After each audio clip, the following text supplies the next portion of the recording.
You're listening to the Today's Conveyancer podcast, the leading source of information for residential property lawyers in England and Wales. Don't forget to subscribe and sign up to our free newsletter at todaysconveyancer.co.uk. You can also follow us on LinkedIn and Twitter. Hello and welcome along to the latest Today's Conveyancer podcast. Today I'm talking case management systems with Adam Bullion, General Manager of Marketing at Practice Evolve. Thank you very much indeed for joining the podcast, Adam. Good morning, David. Thank you very much. Pleased to be here. Case management systems covers a multitude of sins, so hopefully you'll be able to enlighten us a little bit today. First question from me, very straightforward. Who are you? What do you do? Tell us a little bit about yourself and your role at Practice Evolve. Okay, excellent. Yeah, I'll tell you a little bit about me and a little bit about Practice Evolve as well. Adam Bullion, General Manager of Marketing. So I look after the marketing team at Practice Evolve. My background really stems from in the legal industry, from working for a number of providers in the market. I worked for InfoTrack for a number of years, so some listeners may know me from my InfoTrack days. And I moved to Practice Evolve in 2020. Part of my reason for moving over to Practice Evolve was because I think there's a real sort of opportunity for a case management provider to really step up and provide this market with what they actually need. From a Practice Evolve point of view, Practice Evolve has actually been around for quite a long time. It was established in 2003 in Ireland by David Opie, who is our CEO. And they grew a base in Ireland before moving to Australia in 2008, 2009, where they subsequently grew a base in Australia as well. And in 2018, they then started an operation in the UK market. So it means that we've got offices in Ireland, Australia, and the UK. In 2020, we acquired both Line Time and SOS, which many listeners will already be aware of. Now that means that we've got 200 staff addressing client challenges and addressing client needs at all times. You know, it's a really it's a very passionate team. They want to do the right thing. They want to build great software for the market. And you know, we've been doing quite a lot of research into the market recently to really tell us what challenges law firms face. So we have some really good insights into what's actually required. It's interesting to hear you say that you feel case management providers need to step up. What do you mean by that? And what does your research show that law firms are really looking for? Yeah, so the research has told us that really law firms have got probably four key sort of priorities in the coming years. And I'll tell you what they are. So first one, improving internal systems and workflows, integrating existing and new technology, much more focus on the client service and experience, which I think has been probably a focus for about a year, 2 years now, and also the retention of key people. And all of those are kind of interoperable, if you like. So, you know, they go hand in hand with each other, but certainly they're all geared towards being more productive or getting users to be more productive, so as the law firm is much more efficient. Productivity is an interesting concept because I think about my own technology use, my smartphone, for example. I probably use about 10% of my smartphone's functionality. Is that the same with case management? Are people simply not getting the most out of it? So yes, our research definitely shows that, you know, law firms are using maybe less than 40% of the actual software that they've got in place. That's not uncommon, and it's not uncommon in the B2B market at all. You know, I think any software, it's just not used or fully utilized as much as it possibly could be. Now, I would say that a lot of that comes down to the user's understanding of the actual software itself. They use it for the tasks that they run every single day, but it means that they're not aware of everything that's available in the software.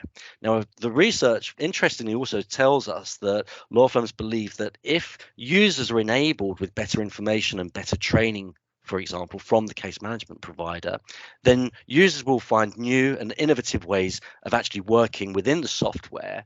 And ultimately, what that means is they'll find better ways of doing things, so they'll be more productive. Okay. And certainly for Practice Evolve, we recognize this. We understand one of our key pillars is user competency, because we believe that the users can be a lot more competent in the software if they're given the right tools. Historically, it's been a case of case management providers. They provide an initial amount of training that costs the law firm an amount of money, and then they leave the users to it, and the users don't have the resources to access to actually find out how to do something, so they just do it the same old way. And if you've got one lawyer doing a task one way, they'll pass that down through the chain of different users. So and if you get new people join the firm, they're just going to follow that same way. So it's part of why we've introduced what we're calling Evolve Learning, which is a series of bite-sized videos, like 5 minutes per video, but it's a course: how to use Practice Evolve, how to use SOS, how to use line time. And they're just a series of videos. So it's giving users much more resource to actually access and build their own knowledge. Okay. At the same time, they've got access to user guides and manuals within Evolve Community, which is where Evolve Learning is housed. But fundamentally, we have to take responsibility to help law firms get much more out of the software that they're using. Is there an age divide? Do you find that younger users are more engaged in understanding the software? I think that's probably natural. I mean, I don't have any stats and hard facts on that, but I think it is natural. If you've been doing something a long time, then you're going to do it that way at all times. But I don't believe that I don't believe in that old saying, you can't teach an old dog new tricks.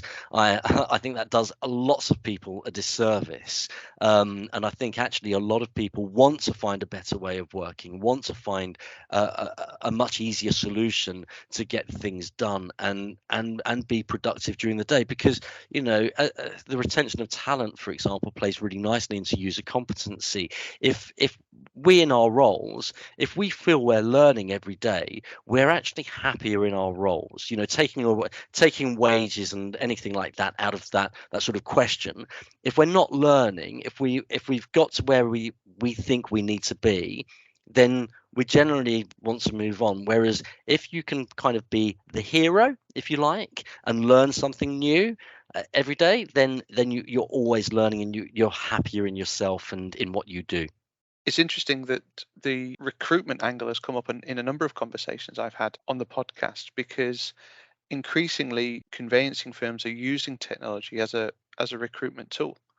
I'm going to challenge you around I don't know whether it's a misconception or not, that case management has historically been very slow to provide integrations, interoperability between technology. Is that a misconception? Is that right? And if it's right, is that changing? I think you're absolutely right. I think historically case management systems haven't connected up different softwares for the benefit of the clients. Now, have you got Alexa at home, or a Google? I have, yeah. So I think I have about 4 or 5 different things. Yep. So now I have Alexa at home.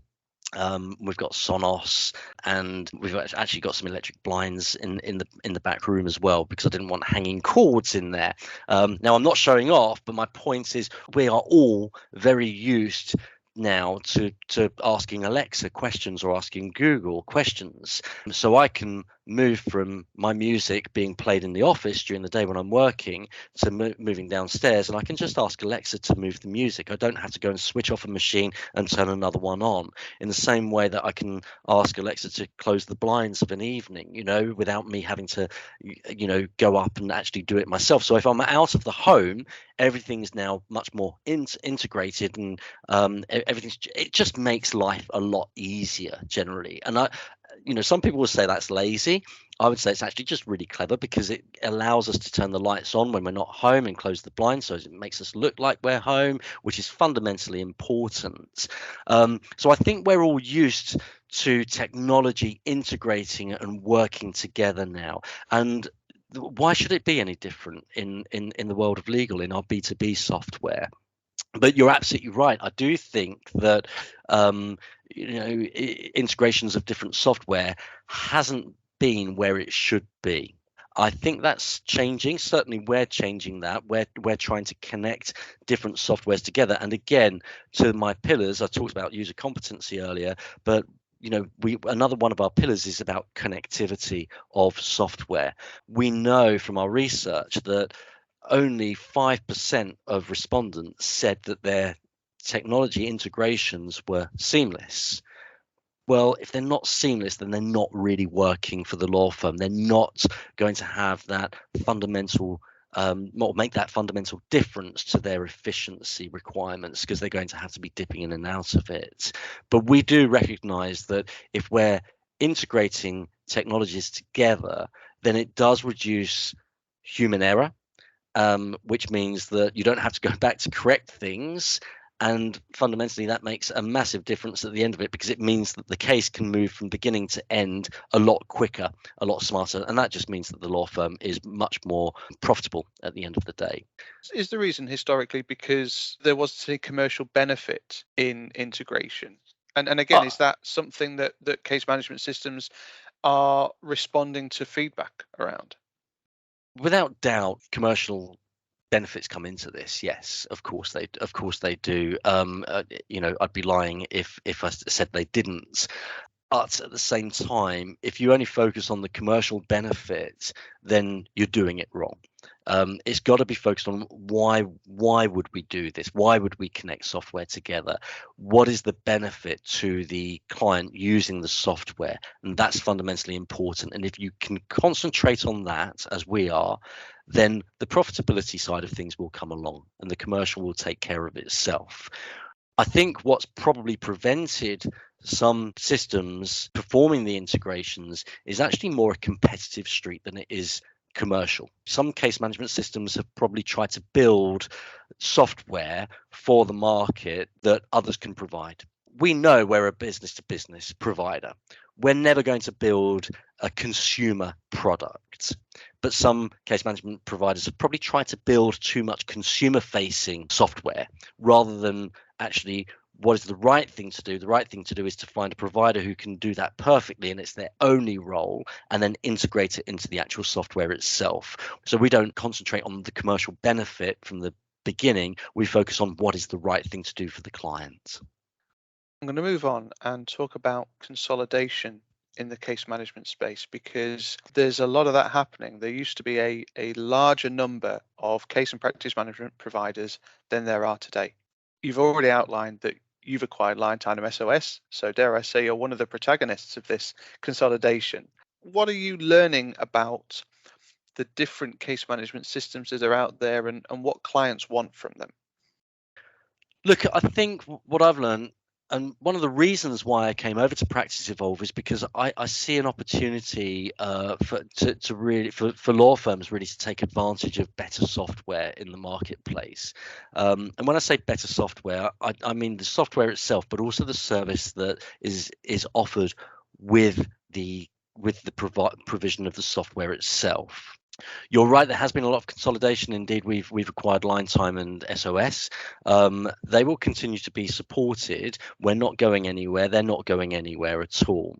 But one thing I've learned about the different softwares is they generally offer the same thing. The features and functions remain the same. They may act in a slightly different way, but generally they are the same. Now, we've acquired Liontinum and SOS more for the benefit of our client base. I've talked about connectivity and I've talked about user competency, but another one of our strands and our key pillars, is very much around cloud and continuity. We are building a product specifically for the cloud. And that'll be coming out over the next couple of years. It's not going to be mature immediately, but it will be quickly matured over time. Because for us, what law firms need is to know that they've got a secure future. They need to know that actually, they've got somewhere to go in terms of cloud technology for the future, but they also need to know that they're backed by a service. And I think that too few case management providers out there have been clear enough or even been able to offer that secure future for law firms.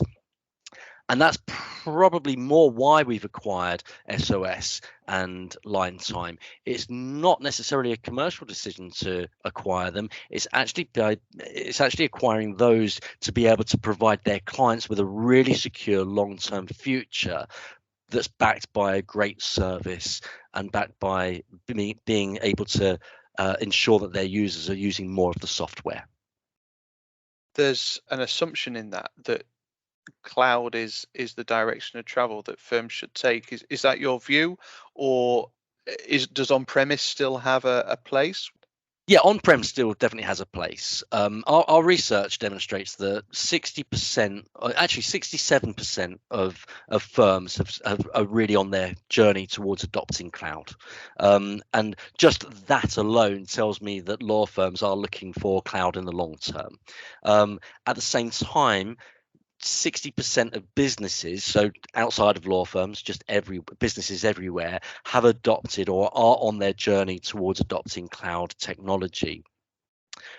I don't think on-premise is going anywhere soon. I think, and that's why we will continue to support SOS, Line Time, and Practice Evolve on-prem solutions. However, there will be a point at which people will need to make a move to the cloud.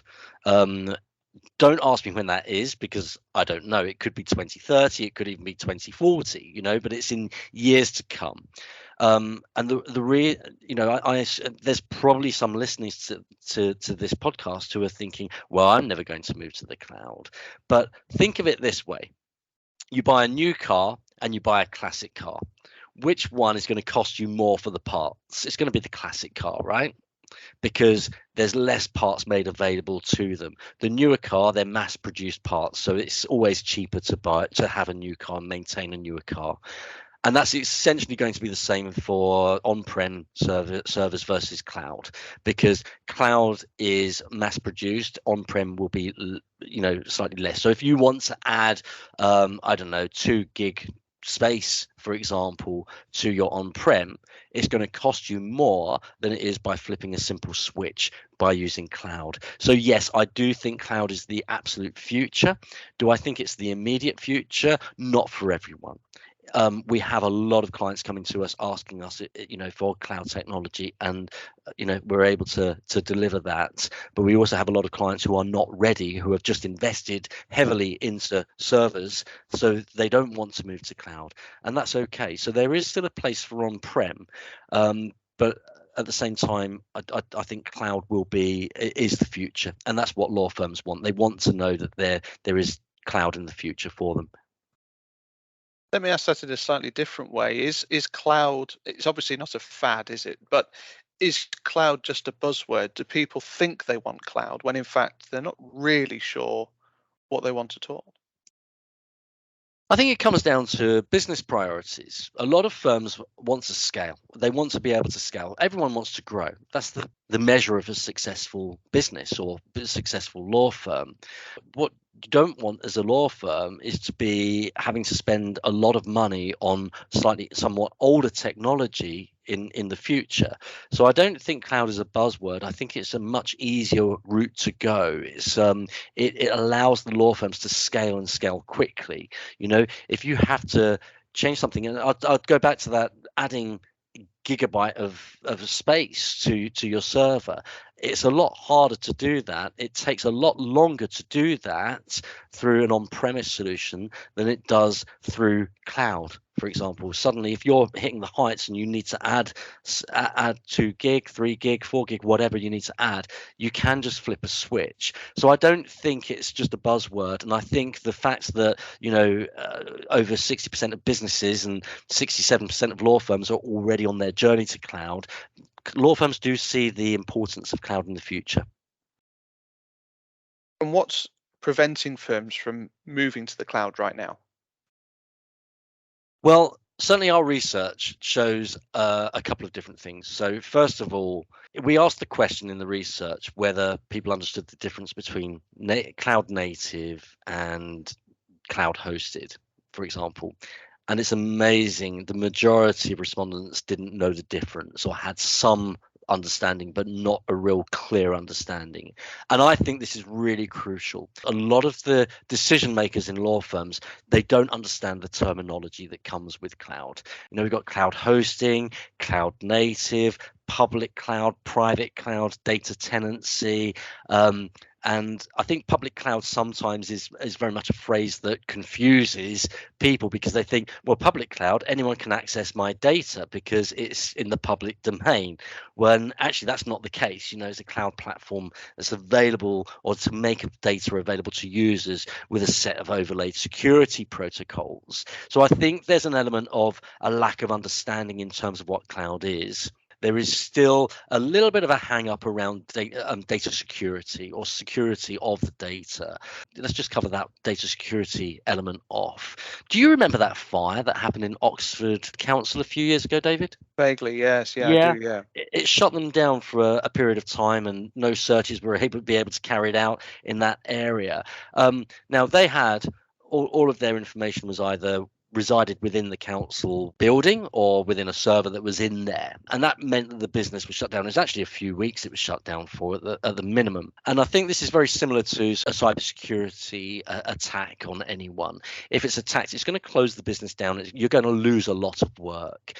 But with cloud, your data is being updated or backed up regularly, really, really regularly. But it also means that it's accessible from anywhere. It means that if there is a fire, so Oxford Council, if they had actually had or were using cloud, they'd have been able to log on anywhere else to be able to access that data much, much quicker. So actually cloud acts almost as a prevention and a cure. It prevents disasters happening, such as fires or cyber security attacks, because it is so much more secure nowadays. We only use the Azure cloud because it is one of the best alongside AWS. But ultimately, it means that if something does go wrong, you can get back up and running very, very quickly. Dare I say, Practice Evolve are almost a microcosm of one of the challenges that case management providers have, which is how do you choose? How do you differentiate the offering? How does a law firm who is looking at either investing in or changing their case management provider decide between the three firms that you have in your family, never mind everyone else that's out there? I think it comes down to one of my answers earlier, really, which is very much because case management systems are similar in terms of their features and functions. What happens is law firms kind of have a really difficult decision to make because they know that they can probably all deliver against their challenges. So which one do you go for? It's almost, looking at Amazon Music, Spotify and Apple, which one do you go for? Because they all offer the same thing. You can still build your music playlists and things like that, and they all have the music available to them. So generally it comes down to the provider that you prefer. And I think law firms have generally gone away and then almost voted on which one you want to use from maybe a usability perspective, which is an area that we're winning in terms of usability for sure. But I do think that there's a lot more. And I do think that law firms need to be asking the questions around, does this software come with a service, or is this software just as a service? And that's very much, bringing together those three pillars I've talked about of competency, connectivity, and cloud and continuity. Crucially, I think, law firms kind of assume that software is going to go in, they're going to get a little bit of training and away they go. When in reality, the reality is that they need that regular ongoing level of training. They need access to the tools and people to be able to actually use that software better, to be able to make sure that it's connected to the right softwares that make the firm more productive and more efficient. And I think they're the sorts of questions that law firms need to start asking. One of the things that we've done recently, I say recently in the last year, is we've introduced the concept of client success consultants, which are individuals who are assigned to law firms to work with the law firm to be able to provide reports in terms of how they're using the software, and really engage with the firm and the users and help build their knowledge of what is available within the system and what they could be doing differently, or how they could be working the software in a better way to build that productivity and that efficiency. We do 2 training webinars per week across each of the products, so across Line Time and across SOS and across Practice Evolve. So that's a hell of a lot of webinars throughout the course of the year, and they're dip in and out, so clients can dip into them and out of them. So, and I think these are the sorts of questions that law firms need to be asking. Has this provider got my future at the heart of their interests, rather than are they going to sell me the software, train me, and then just implement it so as I can get on with using it? They need a longer term partnership with providers. As I've said, one of the really interesting things to come out of a couple of discussions that I've had is that choosing the right technology has a big impact on recruitment as well. So firms have not only got to look at how it affects their business, they've presumably got to look at cost, they've got to look at time efficiency, they've also got to incorporate how they're going to retain staff into their thinking when it comes to case management. It's a big decision. We could probably talk about this for most of the rest of the day. Our time is up. Thank you so much for joining the podcast, Adam. It's been a delight to have you on. Thank you very much, David. The Today's Conveyancer podcast is available on your preferred podcast provider. It's also available on todaysconveyancer.co.uk. My thanks to Adam for joining. Thank you for listening, and we'll see you again soon. You're listening to the Today's Conveyancer podcast, the leading source of information for residential property lawyers in England and Wales. Don't forget to subscribe and sign up to our free newsletter at todaysconveyancer.co.uk. You can also follow us on LinkedIn and Twitter.